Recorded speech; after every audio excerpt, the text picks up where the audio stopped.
humans have the capacity to imagine. Mm-hmm. Okay. There are things we can imagine that do not exist and cannot exist. And so why not in mathematics also? Like, just because you can find a pattern, do all these little squiggles on a chalkboard, and then it comes down to this perfect little thing, how do you know that that is real?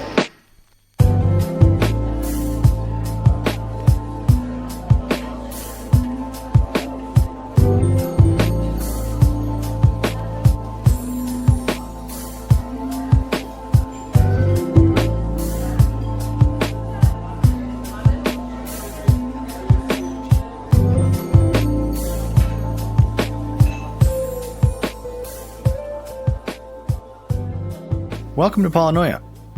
We have many thoughts. I'm Tyler. And I'm Michael. And he's Michael. You spelled your name wrong in that thing. That doesn't matter. I don't even know how to spell my own name. Mikhail. Yeah, Cool. It's like an angel or whatever. It's fine. Yeah, Mikhail. Can't you tell? I am now. Yeah, we could do that again, but we just go forward. God, we haven't done this in a while. Nervous. I'm nervous. Hiatus for no good reason. Yeah, just being lazy. Well, Being lazy. there was a good reason. Yeah, that was a reason. It's one reason. We had friends get together. That was cool. And then we waited a couple more weeks, and now here we are. Yeah. All of our fans are begging for more. God, I wish they would just quit barking. Our email is full of nothing. But that's okay. We do it for fun. Yeah, literally. What have we been doing? I've been listening to a cool consciousness series. What's her name? Oh, God, what's her shoot. name? Yeah. Harris. Annika Harris, the Lights On audio series. I don't think it's an audio book per se, but you can get it on Audible and some other things. Exploring the possibility of consciousness being universal, fundamental. Yeah. Different flavor from like panpsychism, I think, definitionally. But it's been cool. And we had a cool offline discussion. That was fun. It was good. Talked a little bit about it. Yeah, kind of exploring the possibilities and just kind of our general thoughts as they go in and out of our brains like that. What are some highlights? Do you remember? What were we talking about? Oh gosh, where do we even begin? You see, that's the thing about thoughts, is they go in and out, like you just said and demonstrated how they work. Right? Right. No. Yeah, I was trying to think about that like a little bit ago before we got on the call, and I was like, I don't even know where to start. Well, what's new that you've, like, from the parts you've been listening to? Has there been any other like stuff that kind of stuck out to you, as it's gone on? Because it's like 11 parts, right? You said 10 parts, or maybe 11 parts, 10 hours total, or something like that. Honestly, it's kind of lost me a little bit. I'm on part 8 because they're talking about more like space time. Okay. And like kind of trying to fold in some meditation stuff. The concept of self. And it's interesting, but I don't know. My mind is wandering. I wasn't quite hooked as much as I was, because I feel like I don't know this stuff as in this detail. Yeah. Because the first part was more, hey, is consciousness fundamental? Yes or no? And then she had some people in the discussion. They're like, yeah or no. So it's like, and then here's why. And then like, it was more tangible, I think, because it's more like airy, and they're just kind of questioning stuff. Now she's been talking to more like physicists and Boo. yeah, boo. No, it's good. It's just Yeah. I don't know, lost me a little bit, but God. Well, I feel like that would be really tough because I don't think physicists got it. I don't think I don't, like you're talking about the airy sort of stuff at the beginning with just kind of the open questions and the idea that consciousness is, at least in my understanding, typically isn't like a material thing. Although I know some people do think there is like a literal physical substrate. But in a lot of stuff I listen to, it's not really that. It's not really something you would call physical. It's like behind physicality. It's like underlying and underpinning like what physicality and other like sort of sensory things that we experience are. And so I feel like that would lose me too. I mean, obviously I'm not 8 hours into the thing, so I don't know how it's progressed. But when you said that she was talking to like physicists and talking about space time and the self and that stuff, it's like, it's probably interesting. But yeah, once I feel like if you talk to a lot of physicists, because of the nature of what they do and what they study, which is matter and interactions between matter, which again, we're in that realm, I believe, is mostly physical. It'll tell you to like, weird quarks and strings and stuff. And then it's like, I don't know what the fuck those things are. It's just numbers and math. I feel like, yeah, that would lose me a little bit of like trying to take this thing and then instead of, not that I think it's something necessary, but I kind of feel more at the moment more comfortable of thinking that it is something beyond or below or however you want to describe it, like the physical parts of the universe. Instead of trying to like comprehend it in a way like that, you're just like, well, but it also has got to be physicists and it's got to, well, okay, but where is it? Okay, well, Yeah. And I feel like that almost misses the point, at least for me right now. Like, what do you mean? Yeah. Because I was in it when they were talking about like, okay, there could be some sort of universal capacity to experience. Yeah. All the way down to like the atoms and the electrons and the whatever. Like they are responding or, interacting with things, and there could be some sort of sense happening, like a bare minimum of like a sense of like electricity or pressure. Strong, weak nuclear force interactions, Right. exchanges between, in a physical sense, like the stuff we know, like yeah God, I'm just losing it. What was I thinking? Yeah, I don't know. It got me thinking quite a bit about that kind of stuff, and it's interesting.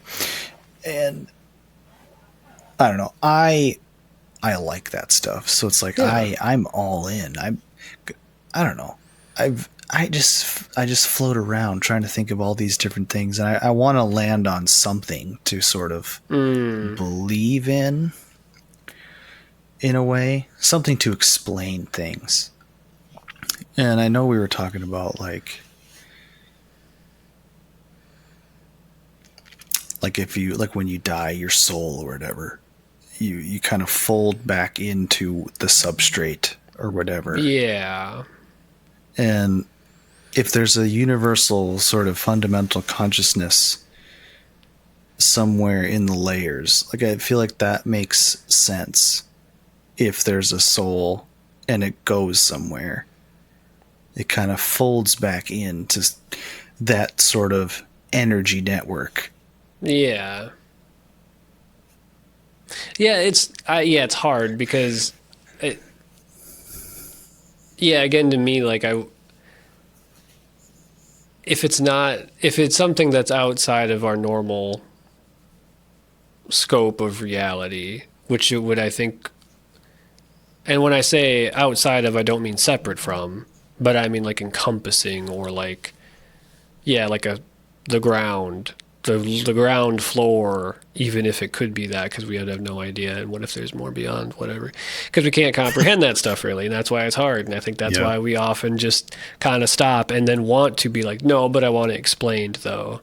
Well, like, what if? Well, like, there's a good possibility like you won't be able to know. You won't. Like, you won't. I'm confident that we are so far off and probably just never will. Well, yeah, because it's like in a lot of mystical flavors of like spiritual traditions and stuff, they talk often about how you have a piece of the divine, the whatever. There's a piece of it. You're connected to it, but you're not it. Just as like it's not you. It's not like I can't think of like there is like some like I think Sufi, like Islamic tradition stuff that has a lot of this flavor of like, and like in a lot of like Islamic stuff, like having, you know, it's strict like monotheism. It's not like, it's pretty bad usually if it's like there's like a guy, I can't remember his name, who like famously basically said like something like al-haq something. I can't think of it. It'd be so sick if I could remember this one phrase. But anyway, he like famously like proclaimed this, I think maybe as they were executing him, or maybe this is why. But anyway, he basically said he's like I am the truth is like what it like translates in English to, and like truth and real, I've learned are like words that they use often to mean like God, like. So him saying that was like a lot of people took as like, oh, well, no. And then if you look at like some of the traditions and stuff, he's like, no, what he's saying is like, you're part of all this. Like, I don't know, it's hard to like, for me to explain, and I think to think about again, like how we normally think about stuff, but it's like, you are a part of it, but you are not it, and it's not you, but you're also not separate from it. I don't know. It's like how you have cells in your body and blood, but you're not blood. The cells aren't you. Like, they're not. Like if you zoom in to that cell in your left kidney, that is not you. No. You zoom out enough, and that defined you is the totality.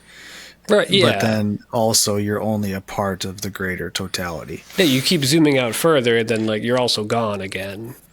Yeah. Like you're still there, but you're also gone. Then like scale out to like your surroundings or your family or like your city, up and up or whatever. And it's like, yeah, you're a part of that, but now you're talking about something else. So just because you're a part of like this thing, you're still not that thing.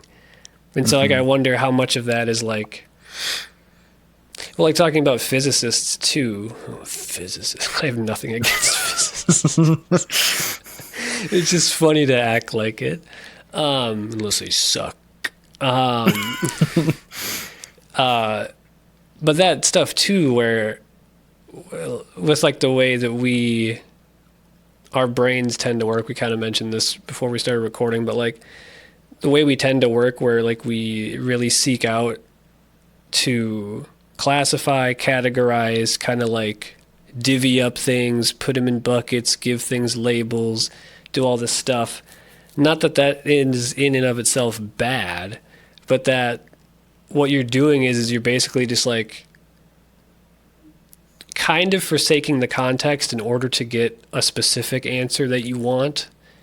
And maybe that's a charged way to say it that I don't exactly mean, but kind of like when if you're looking at that stuff through a microscope, or you're doing math equations, or have the hadron collider, and you're smashing stuff together, it's like you're trying to get at some particular thing, which would be like these subatomic particles and the interactions they have between each other. But then at what point does that actually tell you how things work, if that makes sense? It tells you how things work to the point where you can use that to do something. Sometimes. Well, I mean, oftentimes. Sometimes. Yes. Oftentimes, yes. Yeah. And then maybe, depending on what you're doing, like smashing particles together, you get maybe a better sense of what could be an explanation.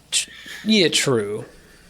Or like the possible forces that exist, and then try to use whatever new knowledge to then try to postulate about potentials or whatever. I was thinking about, to reel it back, maybe to further explain what I kind of meant, but like humans, like it's hard for me, I think now, to sort of believe in supernatural things, because I mean, I think about all this time, like it's fun to read about the monster stories, it's fun to read about the cryptids and the angels and whatever, but like we in general, like, okay, there's books like the Bible, there's accounts of revelations and all this stuff or whatever, where it's like supernatural things happen to certain people, or there's visions and stuff. But like we don't really experience that in general. So like what we do experience, what we do experience is we sense things through our five senses. We move about the world, and we experience capital E, experience stuff. And that's all we really do. We perceive. Yeah. And as beings, we're very sure that we do that. And if that's all we basically can do, why not? Is there like just a wider net of experience? And like, so we're borrowing a hyper localized experience that we can then reflect on. And then when we go away, we die. Yeah. We go into that broader experience. Do you know what I mean? I think I do. I was thinking about it. It sounded more clear in my head when I was thinking about it. That's how it always is. Yeah, it's kind of annoying. No, I think that makes sense. It's interesting to like frame it with the word experience instead of consciousness or whatever. Because I do find myself getting hung up when people say consciousness about stuff like that, because there is such a, like, to me, it's like such a common term that has a definite day-to-day meaning of like your waking conscious mental activity. And then you start saying things like, yeah, and that is fundamental. And you're like, what do you mean? You know what I mean? Yeah. Like, and then I feel like a lot of times not a lot of times, but I've heard people kind of take the stance that consciousness is fundamental, but not describe it in a way that I think actually says what they want to say. Again, I'm not saying it's easy to do that, but when you're writing books about it, like maybe to have a better grasp on it, then you could actually like have a, pretty succinct way of explaining it. Why was I saying that? I was saying that because, like talking about the experience thing, like even framing it through a different word can kind of make a little more sense, I feel like. Because, like experience generally does seem more broad to me. Again, just from like the way we commonly use those terms, Yeah, experience is a very generic term, the way I'm using it. Yeah. Like a plant experiences when a bug lands on it. Yeah. Is it thinking about that? No, we can be pretty confident it's not. But they were talking about in that series like a network of trees, because like trees can kind of connect at the roots or whatever, and there's a whole mycelium. Yeah, that kind of stuff. Yeah. Like in a forest, they were finding in studies that like whatever mother tree that had laid seeds or whatever, now there's new trees popping up. They found that even within the same species, that if a certain tree had given rise to other trees, they would funnel carbon and whatever other like resources to those other trees that are their own kin, more so than ones that were not. It's like there is, I would say that's an experience. It's a knowledge sort of sharing but like a lowercase knowledge. Like there's something happening where they sense them and know them, but not like we do. That's you know what I mean? fucking crazy. Isn't that crazy? Like that a tree. Also, I love that you said this tree laid its seeds. It does make sense, but I was thinking of like laid eggs. Like, yeah, laying them seeds. This is just a funny mental image I had. That's so fucking crazy that, like, to think about how, and I don't know because I am dumb. Because like if people talk about genetic memory and stuff like that, and it does seem to be a thing that does happen, but I've never watched or read anything where someone explains how like obviously like genetic markers and that type of shit, but like when it accumulates to be something more like, again, like useful for like an animal or ourselves, like migration patterns and shit like that, like those types of things that seem to be passed down, whatever, and don't seem to be taught, you know? Anyway, that's crazy that that trees could fucking have like, yeah, like you said, like an inheritance of knowledge about its like kin, and like recognize that and understand that. Again, not in the way that we say recognize and understand, because our language is so formed to our particular experience. Yeah.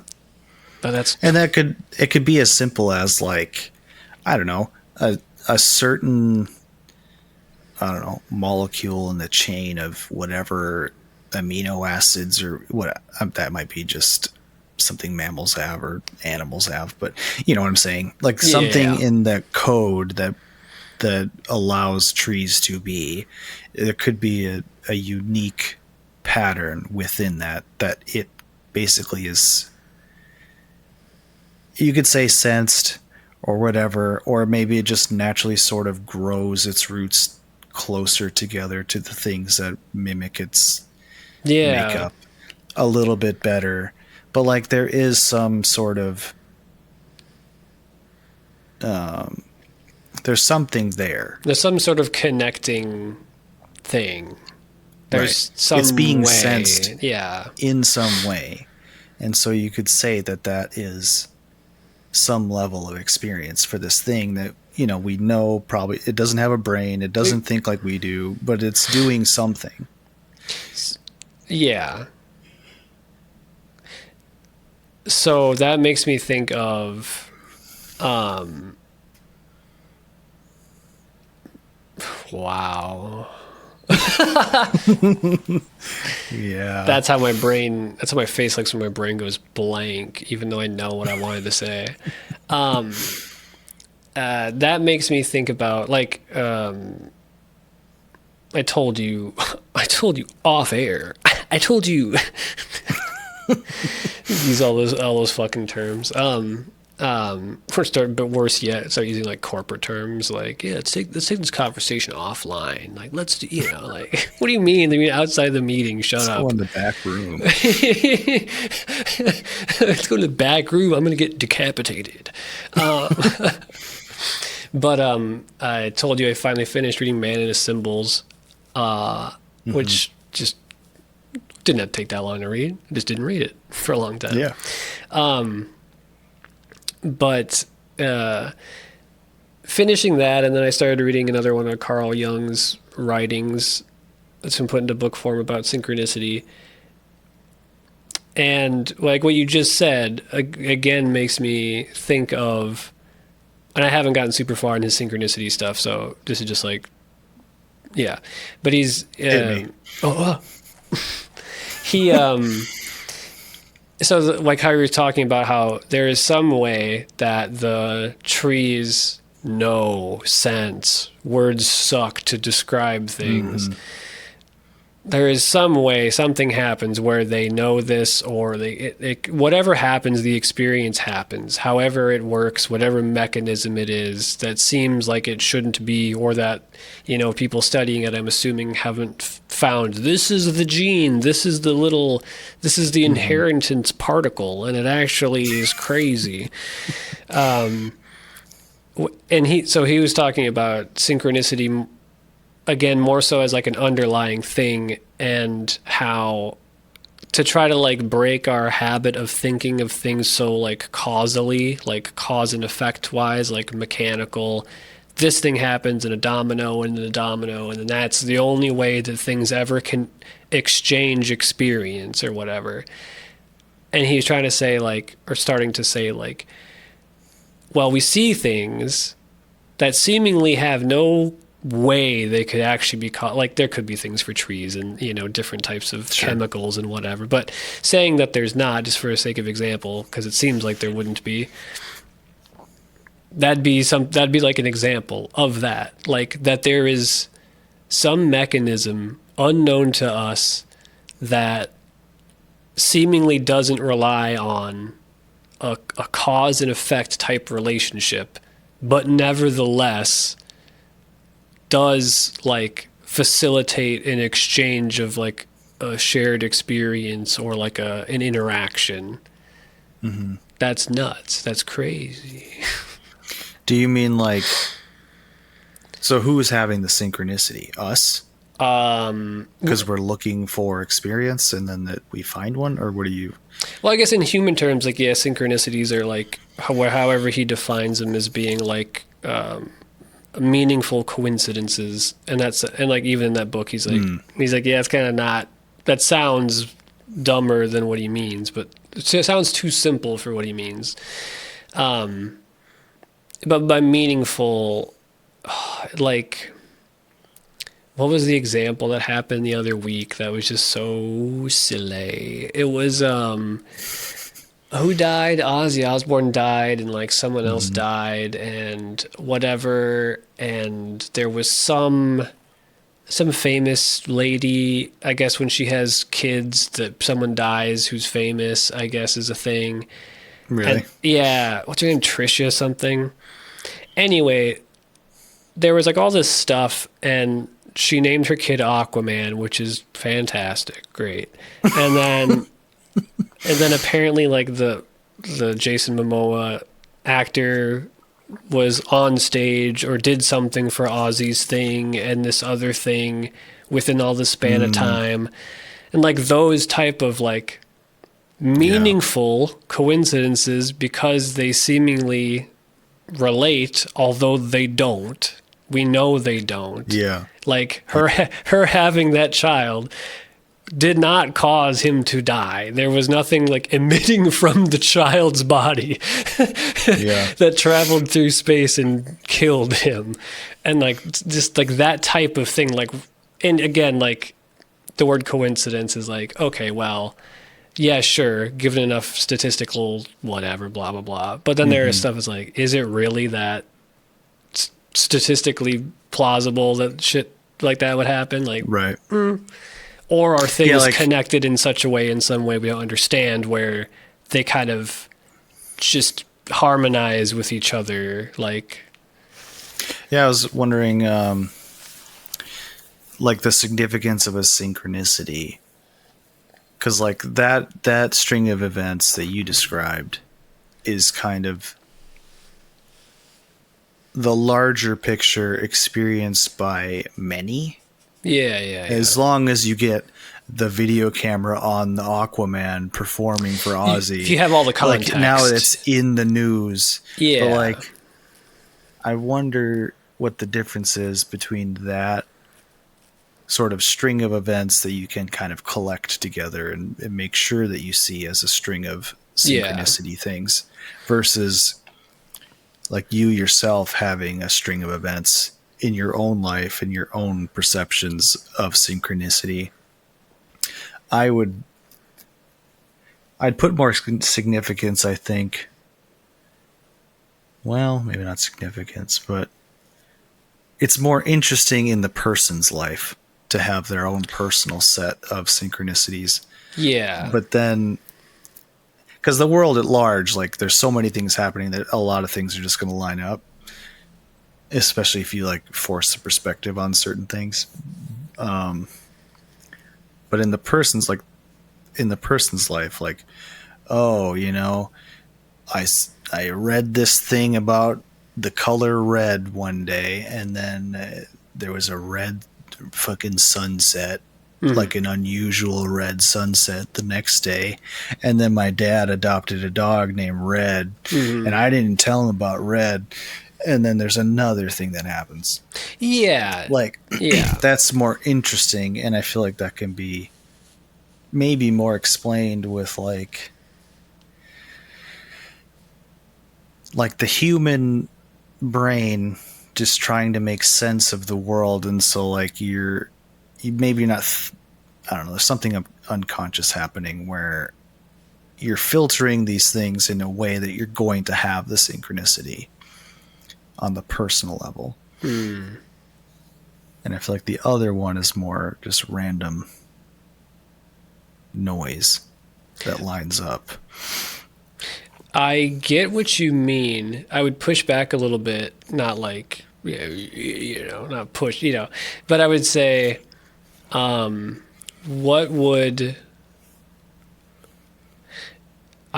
wonder, yeah, in a sense, I think you're correct that there is so much more sensory, not even sensory data, like event data that you can pull, granted, if you have access to it and are aware of it, because you could just not be, and then pulling those things together on a world, global, or at least US scale for that particular string of things. I think that's fair, but I would also say, like, because you're limited in the way that you would pull those together anyway, I feel like you would also be limited. I feel like you would have a lot more sensory information in yourself, too, that you just don't think of as that much. You know what I mean? Like, it's easy to think that the world has a lot, which it does, and there are a lot more people. But also, if you then zoom in to yourself, and then all your little individual experiences and conversations and all that stuff, that's also a lot. You're not. Yeah, I was gonna say. As I was thinking about that, it's still a lot of things to, like, that involves my dad doing a thing. Yeah. That is also like it's a random event that is still separate from me that's happening, and then it's coming into that line of synchronicities. So yeah, I don't know. And I because like when you said it first too, the first thing I thought was like, why wouldn't it just be also like for the world example? Why wouldn't it also be that a synchronicity can happen at different scales other than the individual? Like, why couldn't the universe rhyme? Why couldn't it? Because we do see that in certain things, like that seem to have similar structure or whatever. They kind of unfold in certain, like, when you always see those pictures of like galaxies, like, oh, this one looks like neurons and this looks like this, and why do these have these same kind of shapes that happen in like the way that stars and gravity seems to like pull things and whatever. It's like, well, maybe because things are so interconnected and are from like a like there's like I was watching a video too that was kind of talking about some of this. That was, I can't think of the way he described it, but it was almost like for a situation like that example, and it was more like that the stage was almost set. It was not that's the wrong way to say it. That's not how he said it, because that makes it sound like it was like a chessboard and I put the actors on. It's more like the environment was conducive for things to happen in such a way. Like the ground was rich with the materials for those things to happen in the way that they did. Like how when there's all those, when you look at like inventions throughout time, and there's like always multiple people who don't have any contact, who are not aware of anyone, inventing things at like literally the same time, that things like that is, maybe it's more like the environment as a whole, it like universally is just like swelling with that like potentiality. Like those things like are wanting, again, wanting is not human language about anthropomorphizing stuff, but like it's just like rich with the potential of these things at this time, and so they get expressed in these ways. You know what I mean? Yeah. Yeah. I'll comment on that in a second. I'm wondering if the happenings are constantly Part 2. Well, they're constantly rhyming for the reasons you're saying. That there's a set of conditions that just allow things to be a certain way constantly. So you could find a synchronicity at almost any time. I see what you mean. You tap in, like if you're paying attention to a certain thing, and then there's another thing of that thing, that could have just as easily been a different starting point. Yeah. And then you find those, and they might not happen at, like, I won't have one tomorrow. Yeah. If I don't look at this one particular thing, but then if I have one the next day and I am looking at this thing that, so you could tap into those rhythms at any given time if you're looking in a certain direction at that time. You know what I mean? Yeah, I get what you mean. Like, it's like they're literally all around you all the time. The difference is like how you are perceiving them, if you are. Is that what you mean? Yeah. Where your attention is focused. Does it happen to be in that line where you're going to have a synchronicity series of events? Yeah. And it could be like one of a dozen things that you could trip into. Right. I wonder. I was going to say, too, I wonder... Because then I get tripped up on language. I don't know if it's just me. I get a little confounded by language. But especially when I try to talk about stuff like this, because even like when I don't know exactly what Young, when he says like meaningful coincidences. But like to me, when I'm thinking about meaningful too, I'm trying to like separate this from what I think is meaningful, because again, not that isn't meaningful, but that isn't meaningful in like a broad sense. Like what is meaningful? I think he means, meaningful to the observer. Yeah, I think he individual. Might. But then I wonder too I would imagine there's some sort of meaningfulness that lays outside of that. Is there a meaningfulness that lays inside of the trees that have the communication and system to feed their relatives? Is that meaningful? Because is it meaningful that they were progenitors of their whatever? They're laying their seed is what I'm trying to say. Can a tree experience a synchronicity? Probably not. Is it an artifact of the human mind is my question.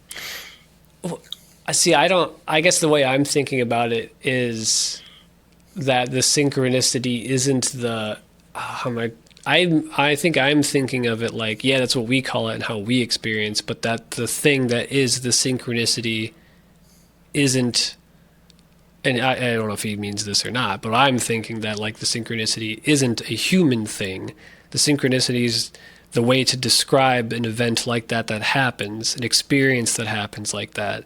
And so I'm wondering even if the tree isn't going to experience it like we experience it, they wouldn't call it a synchronicity. They wouldn't call it anything. They'd call it nothing.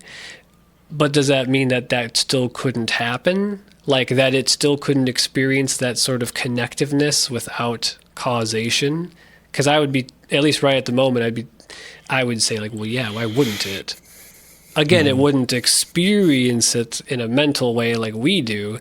But if it still is a part of it and it still gains or transfers via it, then I would say it is experiencing it, right? I don't know. Yeah. I guess it depends. Like, how many examples of a line of synchronistic events lead to like a significant event?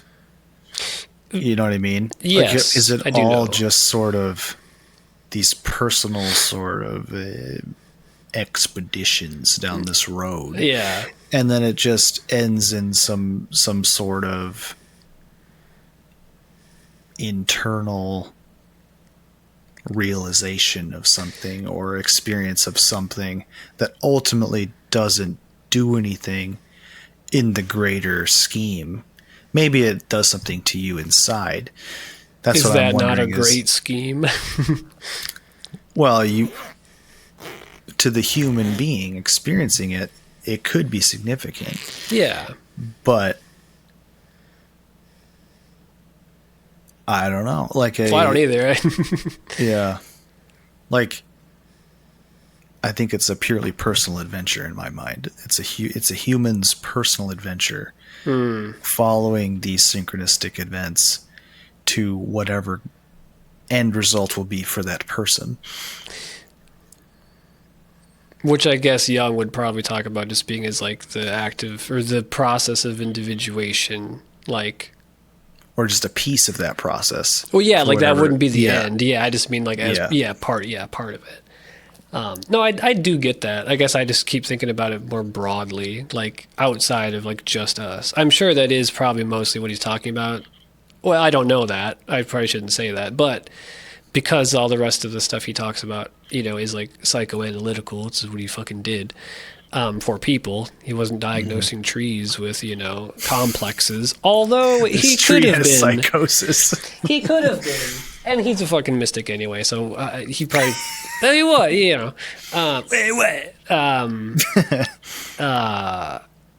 no, that's interesting. And I should say that he did. Well, he said two things that aren't contradicting. You might think they're not contradicting. It's not a paradox. It's fine. And it's probably just the way I'm remembering it. But he was talking about how, again, in the context of people, where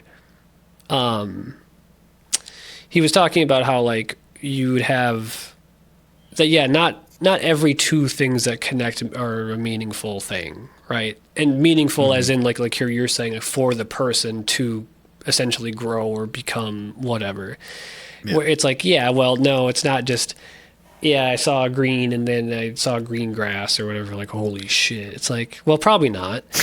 Maybe it could be. It depends on what it is, because it's all in, I'm sure he would say similar to dreams, which is where to someone that could be the very thing, those certain symbols and the way they come about and whatever, it just would depend so much on the individual.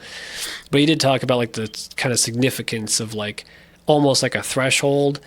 I don't think he used that word necessarily, but then he also said he related it to complexes in a person, and he's you would look for this and this and this and this and these things together, and then you'd be pretty confident that okay, this is they probably have this complex and this thing or whatever. But then he's but just because you don't reach that threshold, that doesn't also mean there still isn't a complex there. Yeah. He's so both that you should have sort of a guide or a, what do you call it when you have a, this, a picture.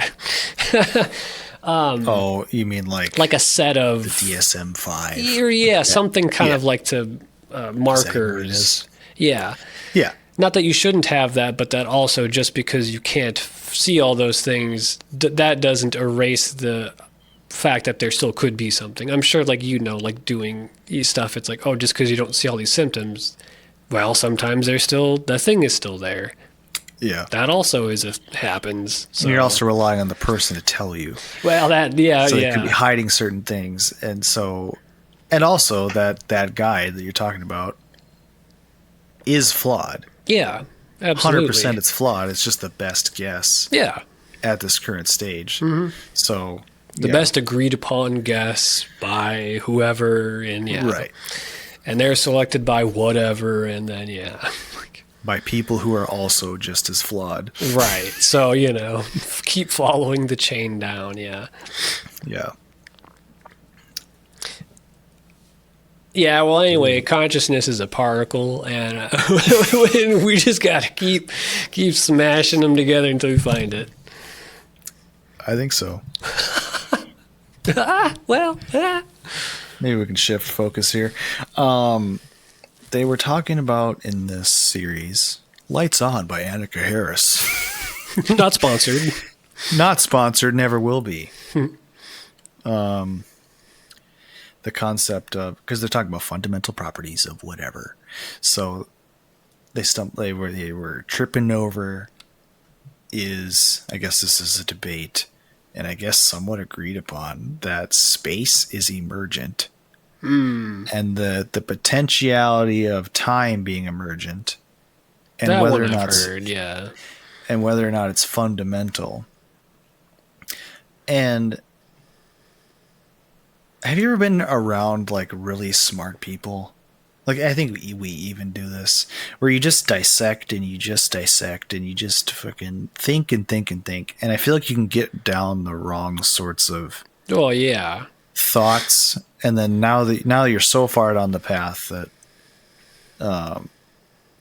you just don't know any other way to think. Like, I don't know how. Like, emergent from what? Like, space, I guess depends on what they mean by space. But Right. Yeah. Physical reality? I don't know. The stuff that's here, is that space? Is stuff space? I don't know. I would imagine. Yeah. So, like, from nothingness, which is what? Like, explain nothingness. Okay? I can only explain it in a mystical sense. Right. And as soon as you have anything, I feel like there's what we would call as time. Like, I guess I understand that time is somewhat an illusion or whatever. Yeah, but yeah. If there's motion, there's time in my mind. Like, if there's any particle anywhere, there's interaction between two states of anything. You can measure. Well, yeah, I guess there's change. There's the land of the becoming or whatever you've talked to me about, but it's like there's motion, there's time. Like, it just is, and I don't know how you would go from nothingness to everything. Yeah. So I think you just have to. Well, hold on. It just makes sense that everything was just here. I don't know. It's always just been. I don't know how it emerges from nothing. Yeah. I'm trying to think too, like, the way you were saying that is interesting. And this isn't going to make any sense and it's probably going to be dumb, but that's why we talk about it, because it's fun.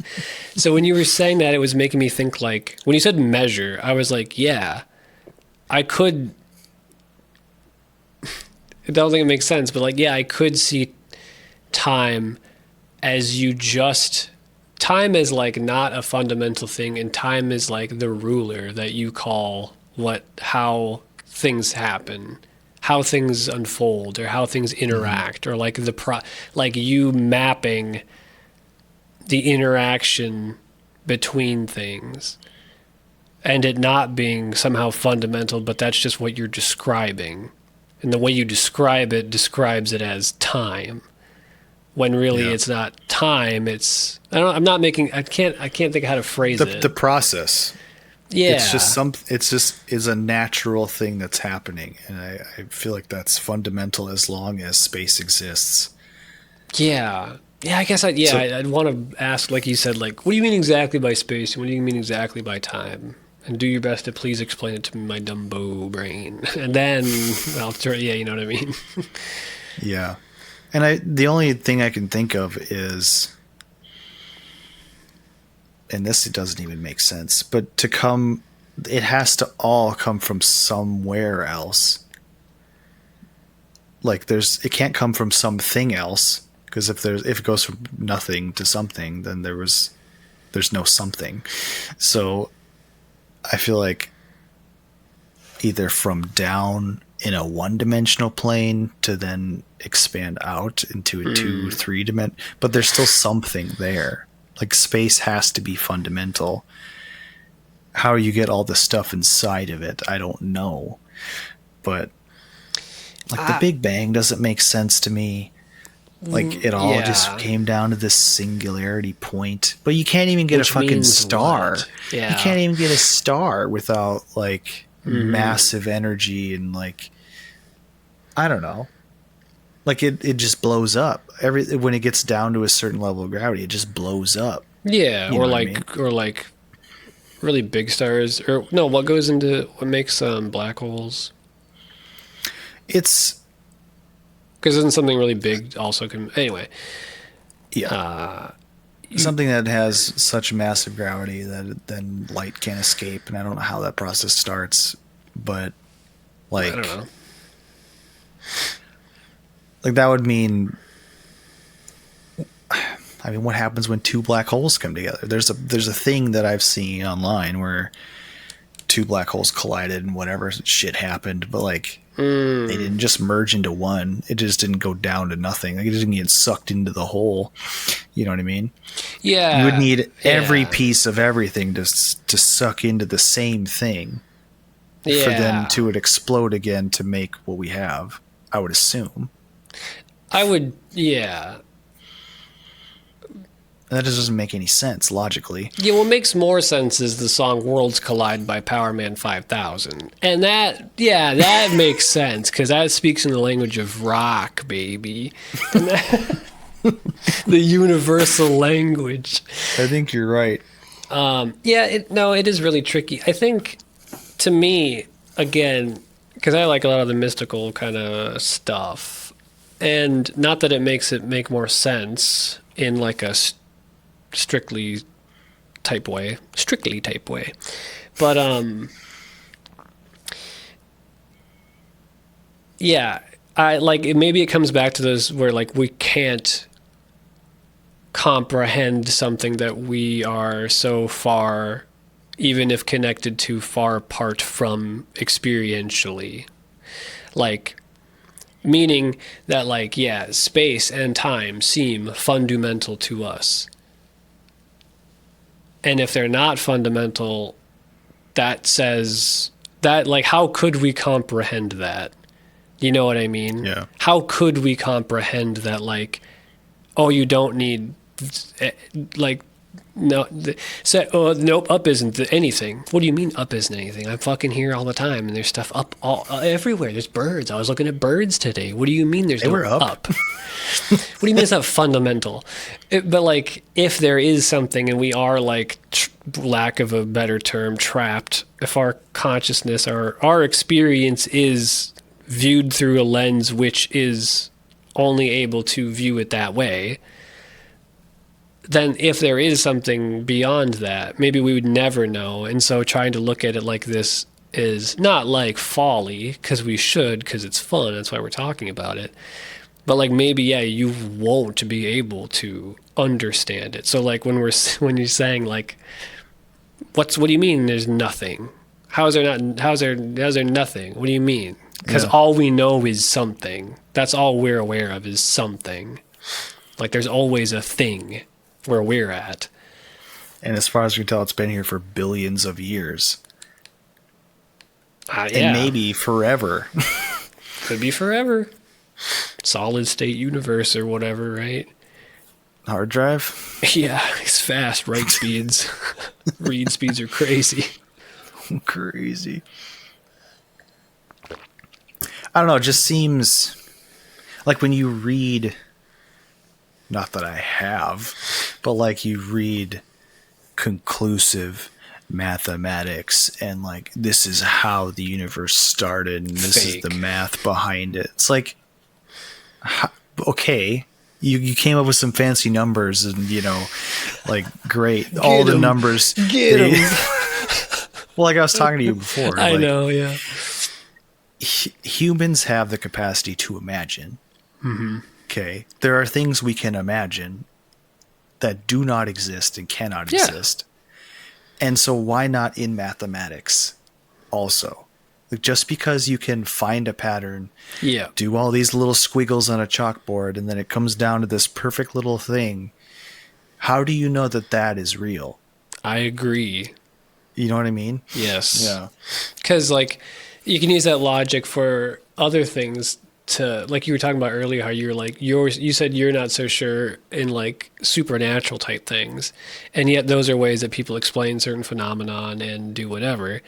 And in that same vein, it's like, yeah, you're finding a way that does work, that does explain the thing that you're doing, but depending on what it is, and depending on, whatever you believe, whoever, they'll be like, no, that's bullshit. Or other people are like, what the fuck do you mean? That's real. That's what happens. Mm-hmm. And yeah, so why could that not also be the same for something like math, where you find that pattern and it fits and it works?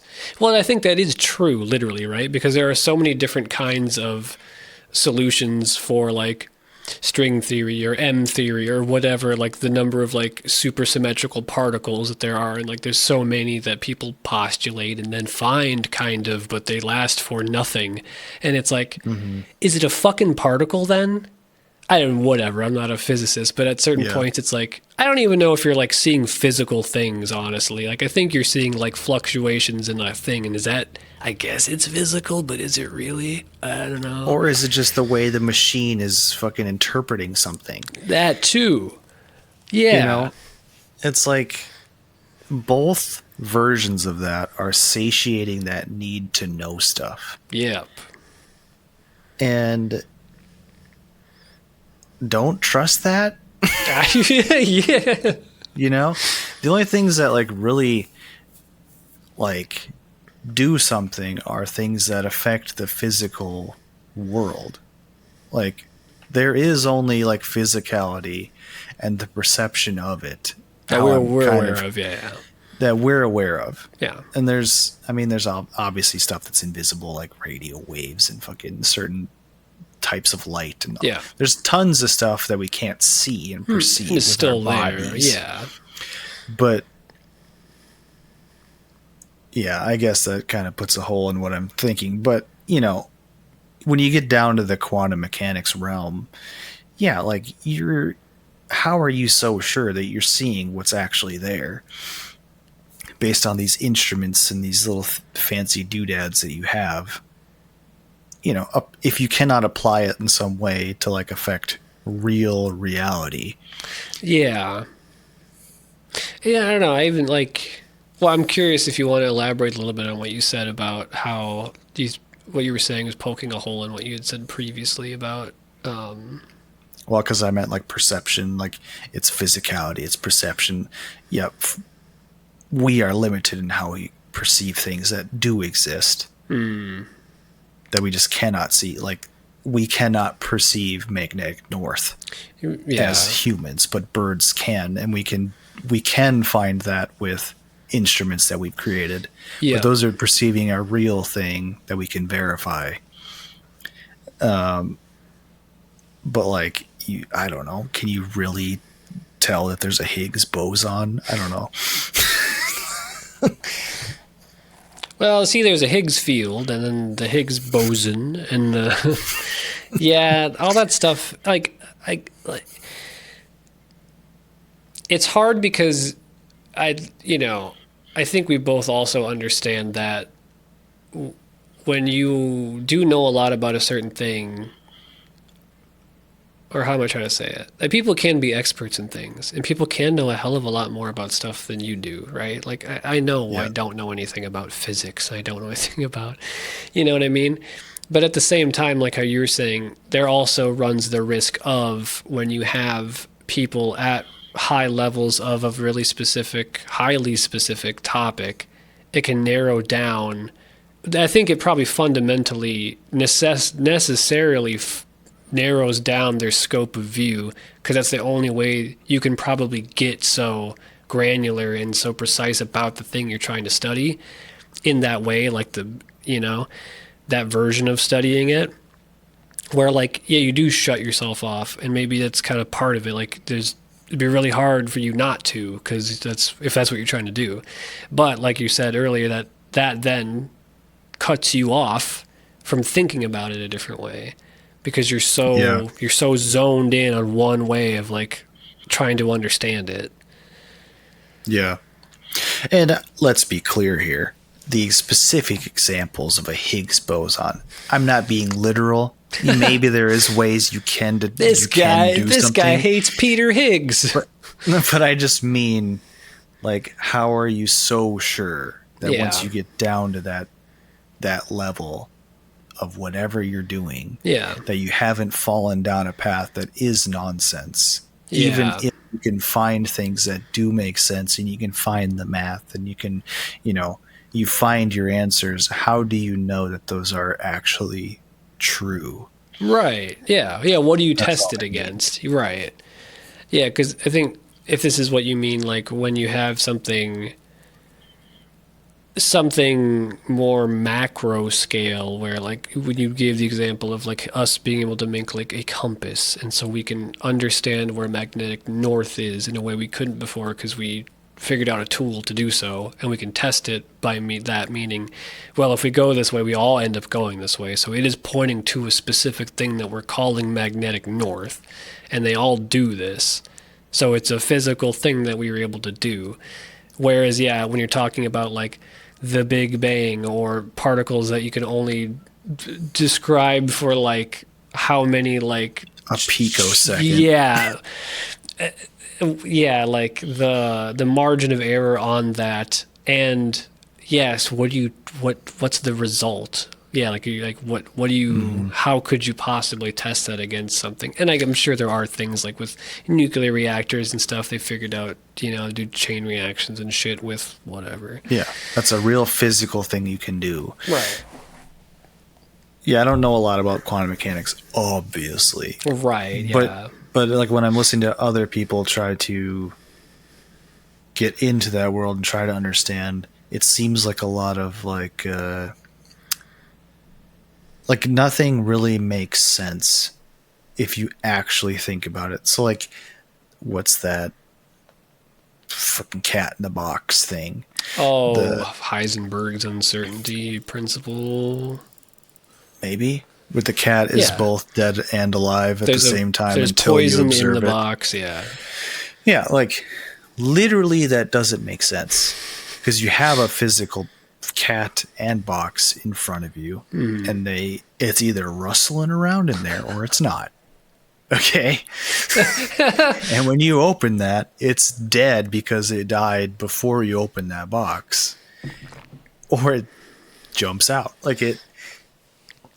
I also don't like the many worlds thing. Yeah, I agree with that. I don't like that. Constantly like splitting off depending on certain events and things that happen. It's like splitting off from where into what, and why don't we ever perceive that? And does it just phase through? Like, is it a fucking... It is Mandela effect, And I don't know, I guess I could get there maybe if you explain it better, but like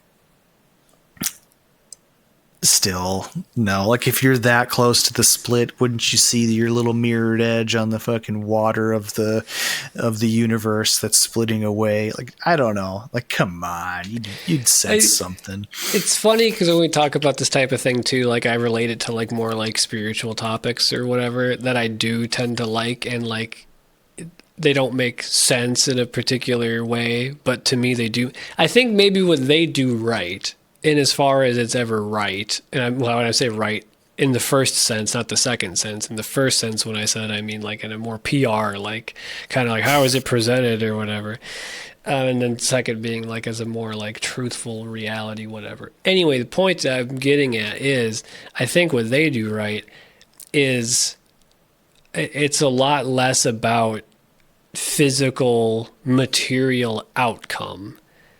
So when you have things that seem not real or that couldn't happen, etc., at least for me, I'm like, yeah, but again, even thinking about if it's, you don't want to think about it like in a broad spiritual sense or whatever. You want to think about it like mentally for you, these things happening, seeing symbols and dreams and doing this stuff affecting you and whatever. Like, well, are those real? It's like, what do you fucking mean real? Whereas, when you start talking about things like physically, like, the many worlds there, physically spawning and physically making new things somewhere because we're aware now, so they have to be aware somewhere else. I think that's part of what makes that break down pretty fast in my head. It's like something about how you're trying to like put it too much into physicality to where it really rubs against our sensed experience of the world. Whereas when you have similar things that don't make sense, but you're framing them more in a mental framework or experiential framework of like an interiority or like feeling, instead of feeling not like physically, but as like an interior way of feeling, that tends to make more sense, at least to me. If that made any, if I was able to kind of say what I wanted. Yeah. You know, there's a thought I had. So, like, all right, you're at the fork in the road, right? You go left, and you make it home. Everything was peachy. You saw a cool little duck on the way there. Ooh. And then on the news, you see that there was a murder on that road going to the right towards town. And it was just that the person who had gone after you that went down that road, they got robbed and killed and a sort of thing. The split in the reality is in your mind, because then you're thinking about, well, if I went down that thing, I would have got killed, and that is the other world. But it's only a mental world because you have a past, you have a way to think about that internally. And so you have that box in front of you. You know there's a cat. You open it. The cat's alive. But you know that it could have been dead because you didn't see it. And that's where that other world is. And they're not equivalent. Yeah. I like that because... I like that because you're basically saying, what if scientists think thoughts are real? What if scientists... This guy thinks an idea is real. And it's like, yeah, maybe you can get the math to work. Yeah. But that doesn't mean anything.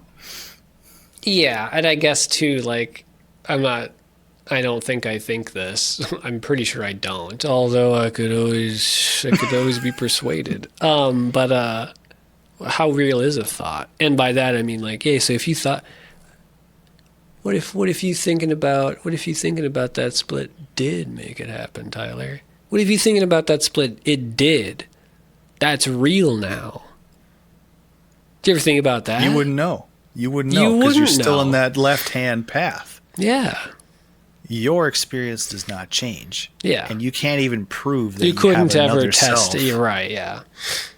And so there's never a split second where you're like, wait, what? Did I actually go right and then now I'm left? No, like you're always that does still happen going left. To people. Deja vu. Similar stuff, but I know I've listened to people who have experiences that are like strange like that. Again, that's how they experienced it. Again, whether that physically, actually, really, loaded words and stuff happened, I don't know. Do you have an example? I mean, pick any like alien abduction, like for an easy one, like. The person's experience is that, depending on whatever the actual situation was. Or actually, I was just listening to a podcast where these two guys were out coyote hunting, and they essentially like heard and had like it was like basically like an unseen. They couldn't see it. They had like night vision scopes or whatever. They knew the area they were at. They like knew all the terrain. They like had been there tons of times. Whatever. Apparently this thing like kind of stalked them for a while. And they could never get a visual of it, but they could hear it like interacting with certain things. They could hear movement and like they like would go a certain way, and like they were talking about how the grass was like just it was hard to move around on and whatever, but like they would hear this thing just going like straight and like faster than it could have been, but it wasn't. They could never see it, and it wasn't on all fours, and it wasn't whatever, blah blah. So like something like that. Let's take for an example, like they both had this experience of some unknown. They had an experience of something they can't explain. They don't know what, they didn't say they think they know what it was. They weren't like, they're just like, what? This is what it was like. We thought different things at different times. Like, oh, is it going to be like the game warden or whatever? Is it going to be these things? Is it going to be like another hunter? Is it some guy on the land? Is it whatever? Oh, because there was like vocal things too. They heard like auditory things they heard. But anyway, so that as an example of they're having this experience and they both had it. But does that accord to what actually happened? I would say no. If you had a camera crew out, if you had cameras facing it and whatever you want to, whatever the way you want to test it to make it real. Again, I'm using air quotes a bunch because like I don't know how much I want to put stock into one thing or the other. But if we're saying like, maybe it wasn't there, right? But then if they experienced it, I know I'm not going to be able to explain this, but is that not real in a sense? And then you split hairs on what you mean by real, and yeah. Yeah.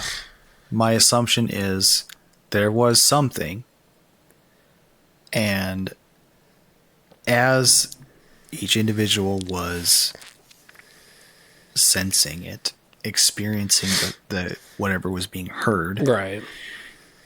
It being dark and hearing something spooky, they're at night. I think there's some innate fear of stuff baked into humans, and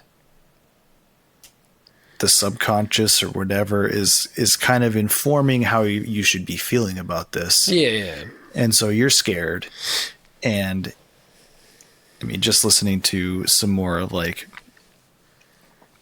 from that series Lights On. Yep. She was talking to like, I think a neuroscientist or something. And there is like error in your perception. Yep. So yeah, I would say probably just scared. And so now you're sort of leaning towards something spooky. Right. And so who knows?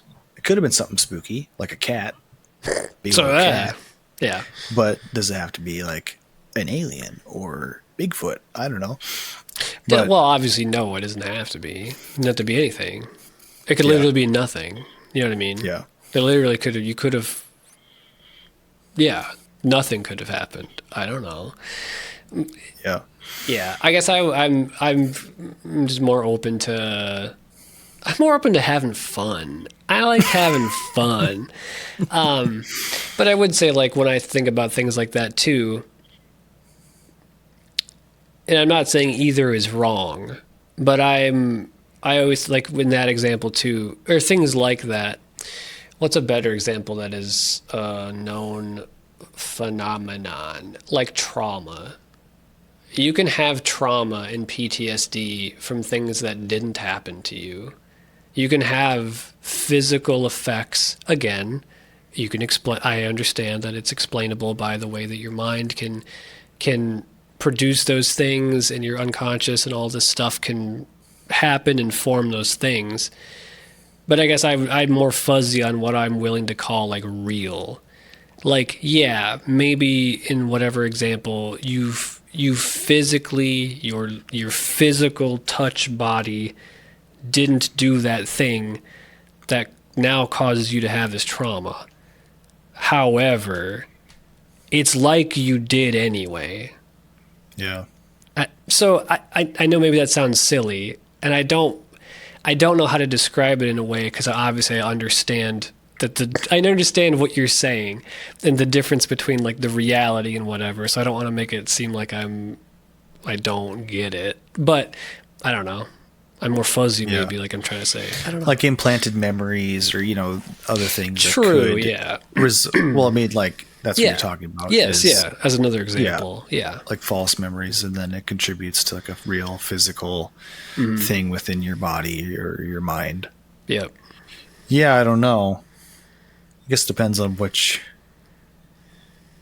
route you want to go down. Like, do you want to go down a psychotherapy route? Do you want to go down a phenomenon route? Yeah. And like, if you want to talk about phenomenon, it probably wasn't real in physical reality. But then if you want to go down the psychotherapy route, like something happened in the mind to then cause this very real thing that you're having. Mm-hmm. So maybe it just depends on which way you want to talk about it. Like, yeah. Like maybe if you want to talk about UFOs, you just can't include that case. There can still be real UFOs. Just got to separate the stack of stuff. Well, I suppose that's what people do already with UFOs. Like the people who are like, it's nuts and bolts. And the people who are like all of the recent, more higher profile stuff because of Congress. It's all military people. It's all like whatever. And I guess from my understanding, it's like that's just such a specific flavor of it. And it's like, okay, I don't know, maybe. Yeah. And it's like, I don't know. I don't know. I don't know. Is that real? I don't know. Oh, but then also, if you want to take, there was a UFO nearby and it beamed in those experiences to that person, then you could bring that one into the fold, you know? Then that's fine. Yeah, I don't know. That's again, when you try to talk about things that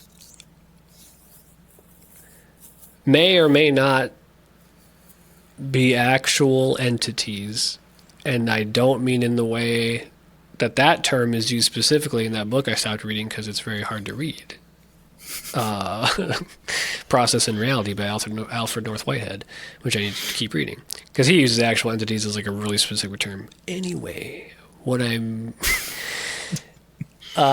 somebody stop this man. What I was trying to start to say and can never just fucking spit it out is yeah, because then you talk about things like that too, where people would be like to be really flippant about this. Some people would probably be like, yeah, it's a fucking demon. It was demons. Demons did it. That's why you had them bad thoughts. That's why you saw that boogeyman outside. It was a demon.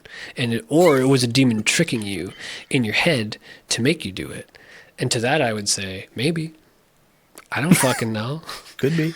Well, you know what I mean? It's like, all this stuff is so fun, but it is things that like I don't think we should expect to actually have an answer for, really. Like, because honestly, if someone like, again, I like watching a lot of like religious history and like spiritual practices from the before times, long, long ago. It's because it's just so interesting to me the way that we all do this stuff and think about it, but that. When people say things like that, are like, oh, you were influenced by spirits, or a spirit did this, or you did magic that evoked a spirit, and then the spirit caused an action or whatever. Mm-hmm. Like, yeah, maybe. What would you want me to fucking prove? I can't prove that. So who cares? Yeah. Like, not who cares because it's interesting, but like, I think it's almost this isn't true, but it's almost a dumb question to ask. Like, I don't fucking know. Whatever. It worked, didn't it? Well, I don't know. You know what I mean? Yeah. I think I need to read more into this stuff, but Jung's shadow, I think it explains a lot if it were to be real. But the way I think about it is like, all right, calling him a liar. There's a swirling underdarkness just below your conscious level. Mm. We all know there's some sort of unconscious layer to you. Yeah. Because like, I don't know, sometimes you're mad at something and you actually don't know why, or you're feeling anxious and you don't know why. Well, where's that coming from? It's some other thing. Yeah. And then maybe you remember why, or like you realize, well, there's a whole underbroiling thing happening. Yeah. And, if let's say you have a thing that you just don't deal with all the time, It can manifest. You can call it a demon, but there's a process underneath happening, and then it's going to manifest in some way. And maybe your behavior gets erratic because you didn't do anything about it, and now you've developed these bad habits. And like, you could say you're possessed by a demon, and like the unconscious has your better aspects better. But yeah, it's relative. Yeah. Repressed down in there too. And so that could be your, whatever experience that is a positive thing could be that angel, like I feel like the way I've been listening to this series and our Carl Jung adventures that we've been on, like, very, very, very, I want to be clear. Light adventure. Like, very. But we've listened to people, like, right? We've got we got a little bit exposure to this stuff. This sort of stuff, it's more realistic to me because it's dealing with the physical reality and not so much the supernatural. I know we're dealing with the consciousness, the mental aspects which is immaterial, but it's like it's more of a way to bring two things that are material and immaterial together that makes sense to me. Yeah. And they interact, and it makes sense how they're interacting. Yeah, no, I get that. I would say I'm not opposed to having a similar idea of that, provisionally,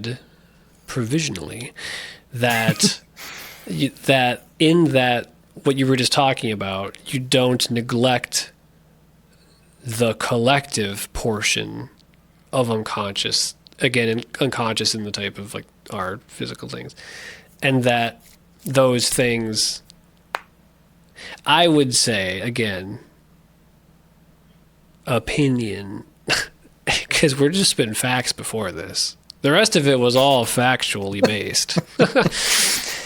But that I can agree with you that, like, well, there's like the author I like, I've probably said this 1 million fucking times by now, but it's such a good catchphrase. There's an author called Lon Milo Duquette, and I really like the books I've read of his. And when I've heard him talk about stuff, and like his most famous phrase is, "It's all in your head. You just don't know how big your head is." So in his sort of conception, I'm going to butcher it, and if you want to know, look it up. Just listen to it. Read a book by him, so you get it from him and not me trying to regurgitate it back, and I'm going to get it wrong. But it's essentially like you were saying, like, well, if you want to call that thing of your unconscious thing a demon or an angel, that's fine. And he would probably say, like, yeah, and it is. It doesn't, like, you're just putting labels on it. It doesn't matter. And so when you think about all these things that are happening, or God, the Godhead, whatever, like any spirits or interactions between things, like, yeah, it is all in your head. In his version, he doesn't mean literally, physically, it's in your head and only you're perceiving it, and it's just literally contained in your... He means, like, no. Yeah. Like, that can affect another thing. And that's why I was trying to bring up, like, if you include a collective aspect to those things, and that those things unconsciously could affect another person, another thing unconsciously. 100%. Yes. Then that folds more into, like, yeah, what I would say, yeah, I could, if you, again, I wouldn't want to call it mental. I would want to have more of like that Lon's idea of, like, even if it is in your head, it's so unlike what you think that might mean. Mm-hmm. You know what I mean? Like that it's, yeah. Yeah, there might not literally... Oh, there could be. Because what if your unconscious things take form? You know, like egregores. Egregores? How do you say it? Whatever. Egregore. Aggregate. Of the gore. Of the gores. Agnew. But you... Because I guess you could have a talk about, like, well, okay, if you had your shadow, you're already personifying your shadow, Jung is, as a, like, entity almost. That's how he's, like, describing it. So, like, could you also have that? Could you have those types of, like, thought forms, egregores, that are mental, but somehow gain a sort of concretized body form over time, collectively, unconsciously, that do and can affect and touch and be interacted with by other people, because they're not just isolated in your head. You know what I mean? Yeah. Mm-hmm. I don't know. Yeah. I guess I don't think of the shadow as like a thing. Maybe I do. I think I do. But clearly I just said it. I do think of it as like a process under the waves. Yeah. Unperceivable, really. You gotta learn to perceive it. Yeah, you gotta learn. But I think it manifests in like your behavior and your emotions, and whatever thoughts happen to you that are like, because like we have thoughts with a capital T, and then we have lowercase thoughts that are interacting and somewhat contradictory sometimes from what you are meaning to think. You know what I mean? Like what you're saying with your brain right now out loud, and you can have a process underneath that is contradictory or just somewhat at an angle of what you think you mean. And you can like pay attention to it or not. Like when you're talking, like I'm talking to you right now, I'm not thinking about anything else really, but then as soon as I stop, there might be some other words underneath. And like that's the shadow, maybe, or part of it. Might be. Also, just for clarification for when Actually, no, I'll take that back. That's fine. Yeah, because I was going to ask, when you say capital T's, when you say capital T thought, you're meaning that like the thoughts that I am directly meaning actively to think and say, like I am purposefully doing this, searching for a thing in my string of words I'm going to use, versus the thoughts maybe that just happen to you, because thoughts happen to you. Seems like it, like, some times. Because if you're racing in your mind or whatever, you're not controlling that. You're not asking for that. Yeah, not consciously for sure. Yeah. Right. Yeah, very much so. And dreams for sure come out of nowhere, it seems. What's like the third thought? Sorry, go on. I was going to say, you can imagine things. You can direct your imagination. But when you're dreaming, you are not doing that unless you're lucid dreaming. Right. And then even then, it's only like kind of. Because, and I say kind of because it's not like everyone has full control. Or I don't think I've ever heard like, you're not thinking, there's no possible way, maybe there is, that you can like think actively a fucking world into existence. Right. The buildings, the concrete, the grass, the pollen in the air. You know what I mean? Like, you're not fucking. Maybe you can. What is that movie Fantasia with Mickey Mouse and the wizard thing? Brooms. He's not just waving his fucking wand. That's not you in the middle of that dream. Yeah, actively. You're in that place, crafted by something else, and then you're deliberately taking actions. Yeah. I mean, unless I'm not going to throw the baby out with the bathwater. Maybe you can. Again, not consciously, but or I've never heard of anyone claiming they can do that, because that'd be fun. That'd be fun to listen to them explain that. I would want to hear that. But I was going to ask, what's the third thought? What's the third type of thought? And by that I mean, because when you said with a capital T, I was like, oh, like big dreams and little dreams, like. In the sense of like when you have big dreams, they're like those symbolic, rich with like, archetypes or whatever, things that are beyond like your specific mental landscape of your day, of your whatever. That's what I first thought of when you said capital T thought. And I'm saying there's got to be a third one. There's got to be a third one now to include that, because I think that's fun. Yeah. Maybe emotion. Yeah. I guess maybe it could fall under the ones you don't, the lowercase t, but what if they're like effuse with like meaning, Thoughts without words. Yeah. Maybe. Mental images. Yeah. Yeah. I don't know. Could Language is hard. Yeah. There's too many words, but not enough words. You know what I was thinking about the other day? Like I could talk to you forever using all of these different words to try to explain this thing that I experienced. Yeah. You will never get there. You will never understand that. No. But an author writing a novel can make you feel perhaps that thing, like love, sadness, whatever, using a bunch of different words, seemingly like a misdirection away. Yeah. Like you're not explaining it, you're showing it, and you're reading it, and then you feel it. But I can't explain it to you. Right. To make you feel that. Yeah, you can't. Yeah, describe love to me right now. But you can evoke the feeling of, you can use them to, it is interesting and still funny to think that, like, the insane part is, and insane I mean good and cool, is that, you can use language to evoke emotions in people fairly reliably if you know what you're doing.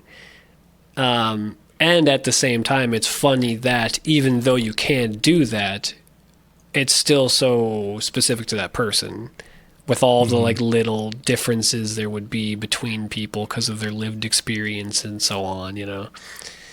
Mm-hmm. Yeah. Gamble. I have to do it. I have to do it. Yeah. Well, that was fun. You want to wrap it up? Yeah, let's wrap it up. Smack a bow on it or whatever. You know? Yeah, slap that dog. You know. Maybe don't. Well, what if he's naughty? You give him a little like pat. Not like a good pat, like a bad pat. You've seen me pat my dog. Not right? because you. So now I'm trying to think of how to describe the. It's not like an aggressive pat because aggressive firm. It's a firm. They know it's about intent. The intent is like that's a bad thing you did. You could do the exact same motion but with the intent of like hell yeah, good boy. I think it is the rest of what I'm doing. If I'm like, hell yeah, buddy, and I'm smacking his butt, then he's like, yeah, let's fucking go. But if I'm like, hey, then he's like, oh shit, that's not nice. Okay. I beat my dogs. No. Yeah, we're going to beat this episode like he beats his dogs. Firmly. With intent. Yeah. Yeah. That was fun. Yeah. Yeah. What was it, an hour and a half? That's pretty good. Yeah, it was pretty good. It's pretty good. Yeah. It was fun. A little slow start there, but hey, we got into it. We got it. We got into it. You got anything to say to the people? I would just say if you're listening to this, thank you. If you enjoyed it, or if you didn't, honestly, I'd be interested to hear about it. If you're listening to it on Spotify or YouTube or wherever, leave a comment for fun. Give it a thumbs up or a rating. Whatever. It can be bad because honestly, I get it. Right? A little rough around the edges. We're not trying very hard. Honestly, not really. And that's the excuse we'll tell ourselves so we can feel better about doing it. No, but yeah, if you enjoyed it, cool, thank you. We got some other episodes, and hopefully we're gonna be making some more, so check them out. Yeah. And I think it's cookie time. Cookie time.